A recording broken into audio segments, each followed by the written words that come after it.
Hi, good morning, everyone. This is Margarita Amplo here from MCA Consulting Services, where we help grow your business the modern way by providing business development services.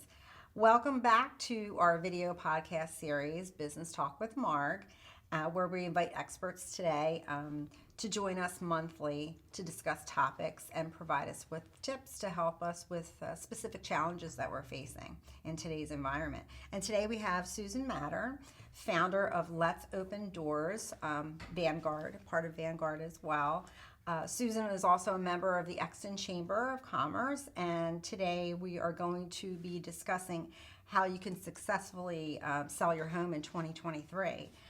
So thanks so much for being with us today. Yeah, thanks for having me here. I appreciate it. So you've been in the real estate industry for a while. Almost 8 years. And tell me a little bit more about your background So, and how you got into real estate. Okay, so it's a really long story, but I'll shorten it. I'll do the Cliff Notes version of it. Yeah. So I am from Westchester. I went to high school in Westchester. I went to Westchester University. But in between high school and Westchester University, I actually went to Fresno State for interior design, and then decided it was way too far for me to be. So I wanted to come back to Westchester. Yes, I missed Westchester, believe it or not.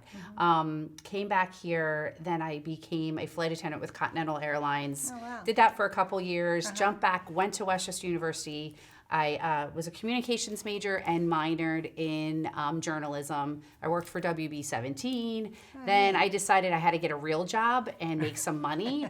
And then I started indirect auto lending for 16 years, and that's what I kind of did for a really long time and got to know a lot of people. And then a lot of things at that point were going into like the, reps weren't needed because everything was done through the internet.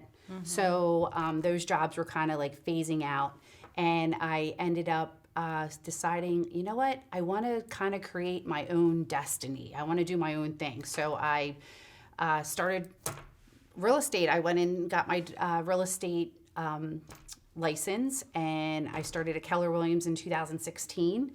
And then I kind of jumped around here and there, and I'm now at Vanguard Realty Alliance in Westchester. Steve Seymour's the founder and owner of it. It's an incredible experience that I've had since I've been there. Great place to work. Everybody's just like-minded. Everybody loves to do videos at Vanguard, and it's really, promote your business. So Great. Yeah. Well, thank you. Thanks for coming on. So in today's market, should we really be selling our homes? Yes. Okay. Because even though, interest rates have gone up, in especially Chester County in the Philadelphia market, we are like 1.6 months of inventory, meaning all that inventory would be gone if every single person bought in 1.5 months. There would be no inventory left. So we're still in a seller's market. Now, are we seeing it go from like a $500,000 house being sold for $100,000? No, you're not seeing that anymore. You're starting to see kind of a correction in pricing, and which is good for buyers because you're not competing against somebody who's going to take $200,000 out of their 401k and put into for a down payment, or pay $100,000 over asking price anymore. So and it's just really any condition that your house is in, it's going to be sold. Now, again, it's not crazy like it was the past 2 years. It's a little bit, it's corrected itself. And with the interest rates going up, you have real buyers now. We're not saying you didn't have real buyers before.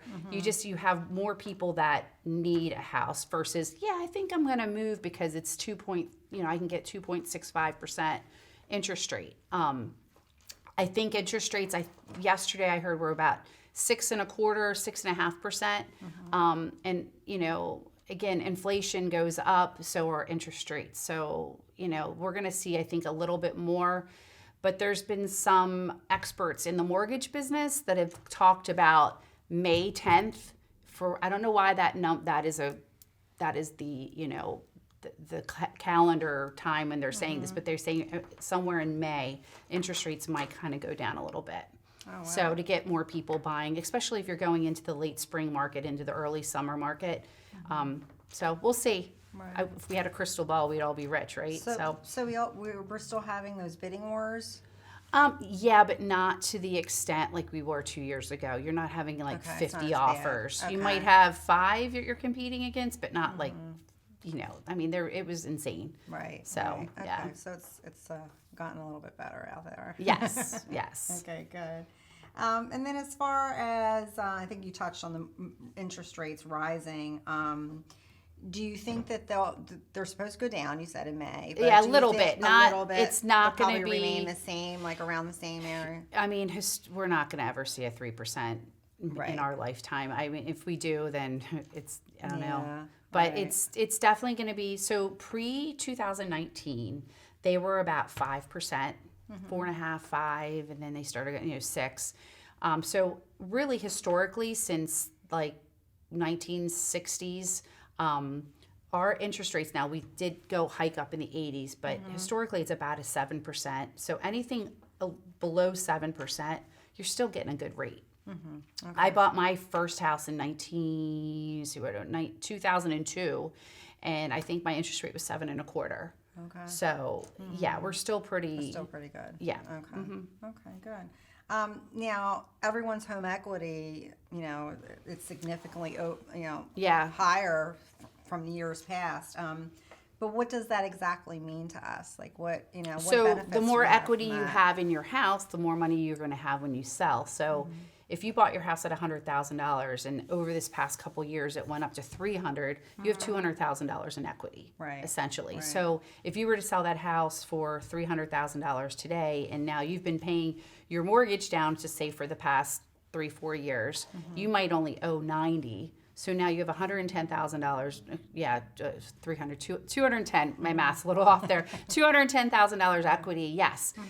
Now, here's the thing is you're going to be now buying a more expensive house. Right. And your interest rate's higher. So that's why we're seeing a lull in people selling their houses, especially if you're an older person, a senior citizen, and you have your house paid off. Why would you sell your house, right? I mean, there's several reasons. Like my examples, my parents, they're in pretty decent health. They're not ready to go to an assisted living.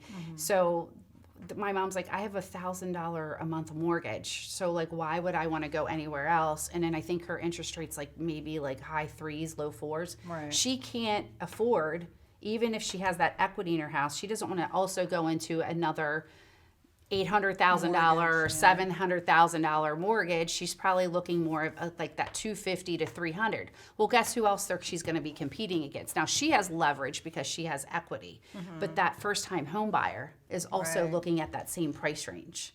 Right. So So even like for her wanting to downsize, it's a little bit more difficult because you're saying there's so many other people. right, looking for unless she houses, moves to a too. completely different area. So we're like my family and I are trying to figure that out. I mean, the nice thing is my mom goes to Arizona half the year, so she lives with my brother. My brother and I always joke that we have split custody of our parents.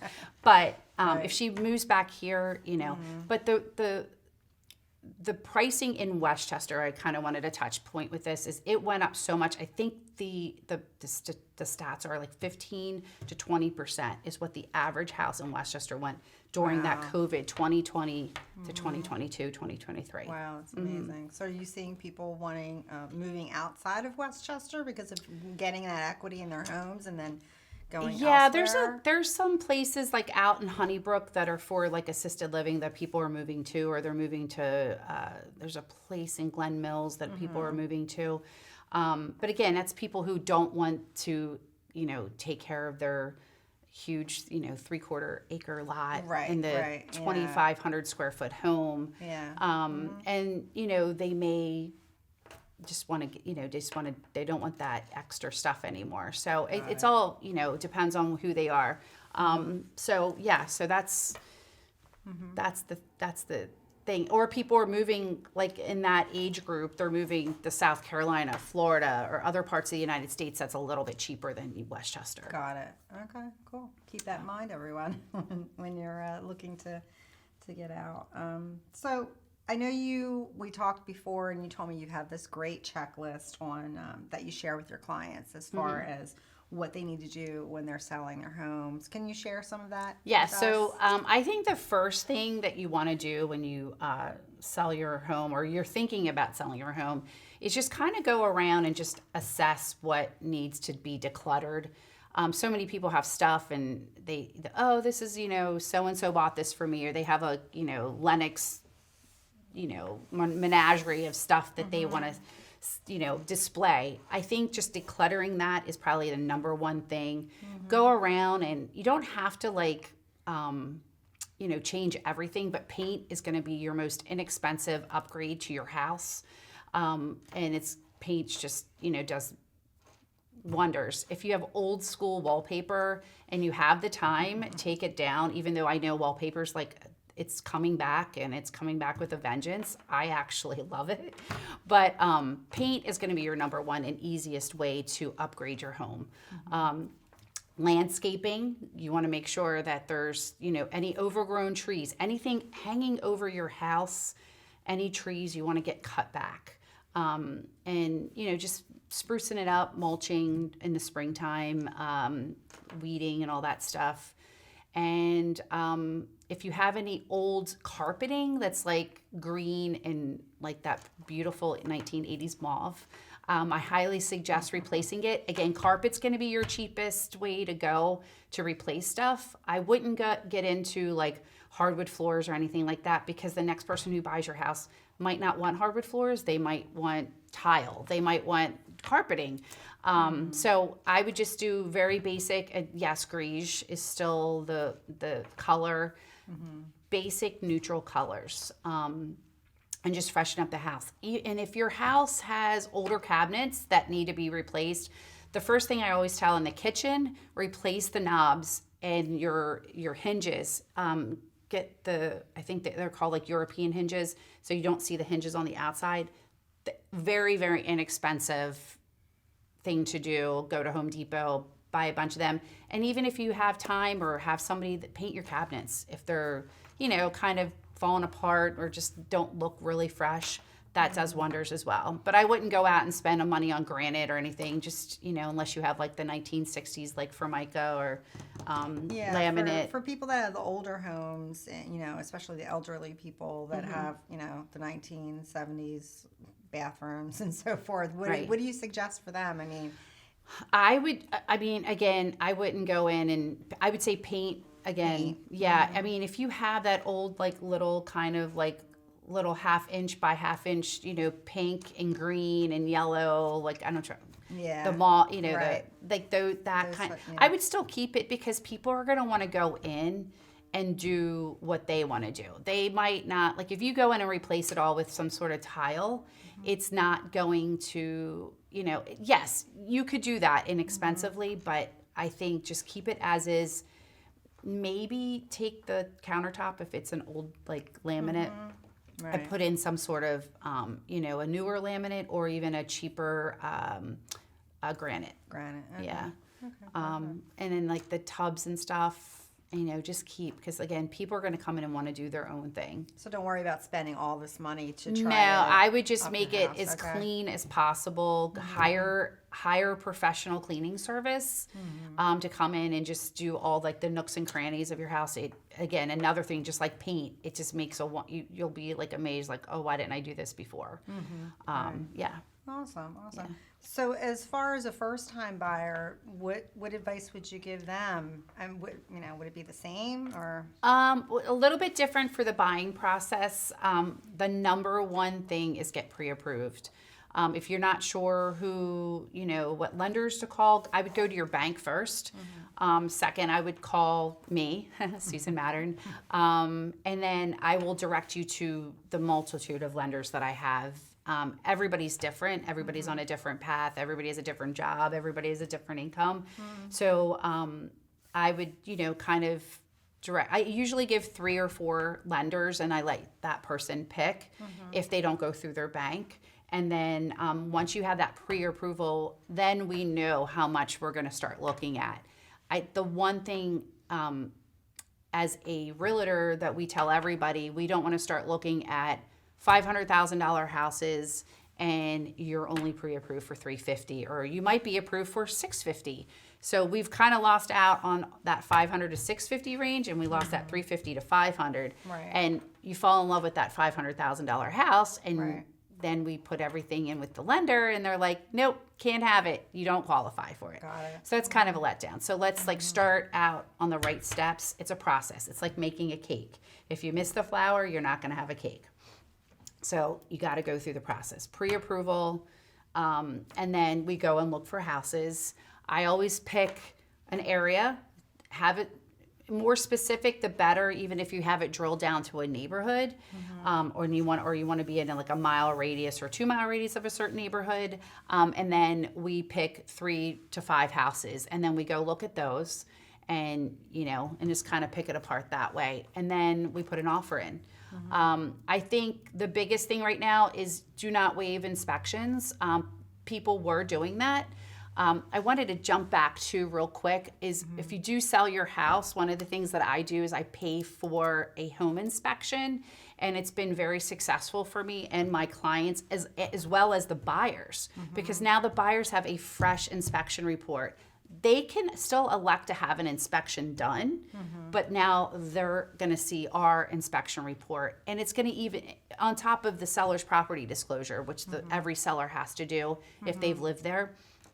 And then it makes everybody just more transparent. Got it. And so we're saving the buyer money if they elect not to have the inspections done, and then they're going to see what was done to that house or what needs to be done to that house, and it opens everybody up for more transparency than if you just go in and the buyer makes the offer and then they go get their own inspections. That's traditionally how it's done. You don't know, even though the seller said we did this, this, and this, or we had these issues, we don't know what they actually did to correct it. So it just makes everybody more transparent, and it makes the process so much easier and quicker. So, traditionally it's a 30 to 45 day close on a house, especially in this market, the sooner the better. Without having those inspections, you've freed up 10 days because that's usually about the time frame that you have the inspections done, and an additional 5 days for negotiation. So you've freed up 15 days of that process. So you really could do a 20-day close on a house if you elect not to do inspections. I'm not telling anybody not to do that.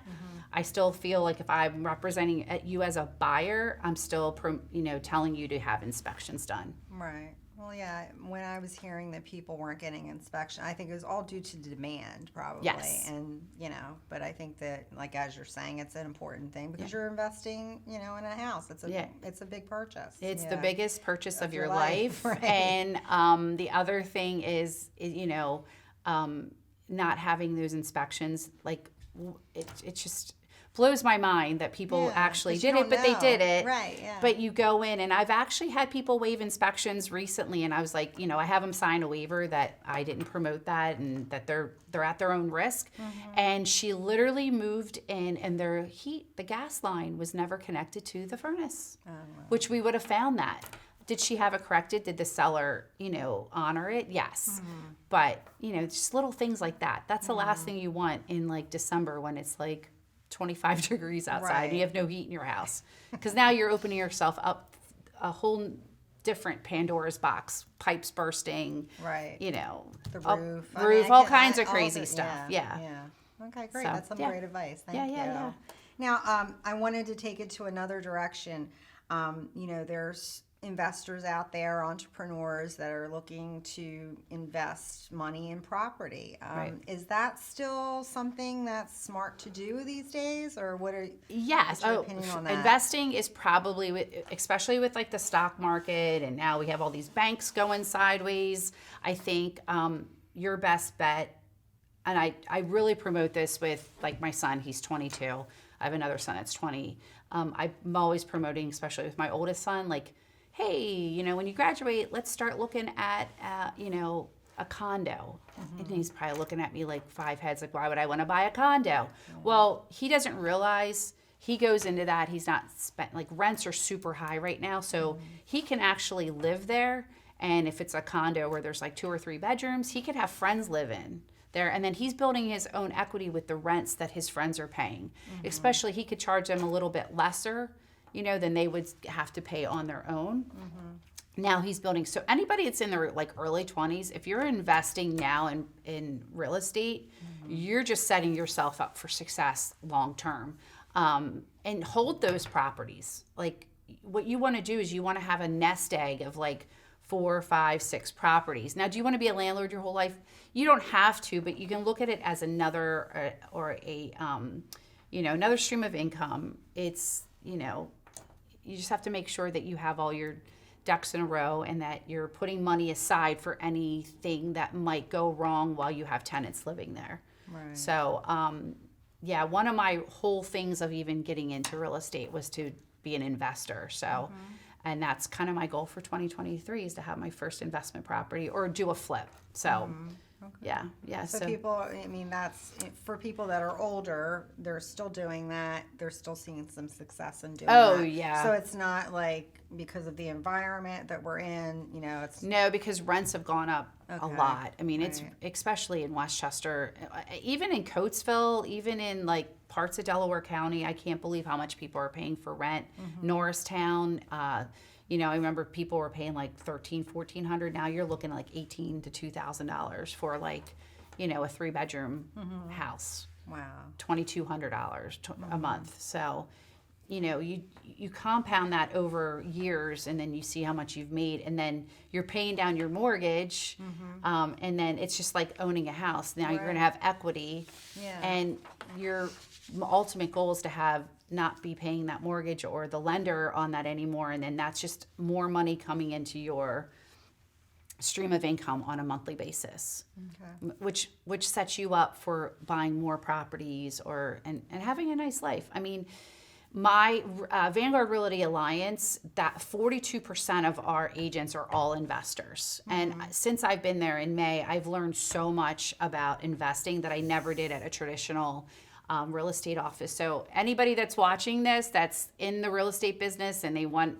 to get more into investing, I highly suggest coming to talk to Steve Seymour or Sean Connors at Vanguard Realty Alliance. And the cool thing is we're all local. We're all pretty much everybody that's in that office, we're all from Westchester or the Chester County area, which makes it like a really, Right. cool kind of vibe. Right. Yeah. And the market, so. Yeah. which is And I great, mean, yeah. we, investing still, Pottstown's really big, Norristown's really big, and even northern Wilmington, Wilmington area is huge. Okay. A huge, good, The other thing is if you're even investing too, there's some, you would have to check with where you wanted to invest, but VRBO and Airbnbs are huge. Okay. They're still kind of a big thing. And believe it or not, I don't know why, but northern Wilmington or Wilmington is a big VRBO Really? Airbnb area. Oh, that's interesting. Yeah. Okay. Yeah. That's good to know.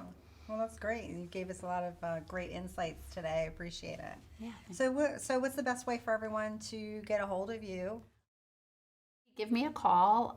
It's 610-757-8792. I also have a website, letsopendoorspa.com. Okay. Or you can email me at susan@letsopendoorspa.com. Great. And we'll definitely include the information down below as well. If there's any other questions you might have for us, please feel free to put it down below and we could definitely get back to you with a response. Thanks again for joining us today on Business Talk with Marg. Hope to see you next time. Thanks. Awesome. Bye-bye. Bye-bye.